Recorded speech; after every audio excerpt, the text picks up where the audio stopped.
লক্ষ টাকায় খাট কেনা যায়, ঘুম কেনা যায়, যায় কি বলো? সোনার পালঙ্ক হলেই সবাই ঘুমিয়ে সুখ পায় কি বলো?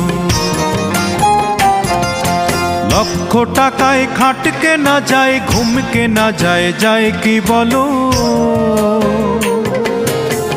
সোনার পালঙ্ক হলেই সবাই ঘুমিয়ে সুখ পায় কি বলো?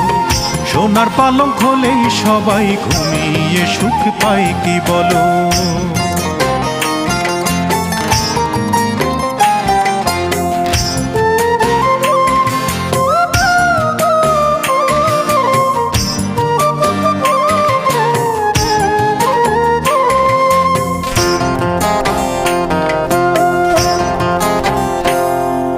ফুল কেনা যায়, যায় না, তবে ফুলের প্রীতি কেনা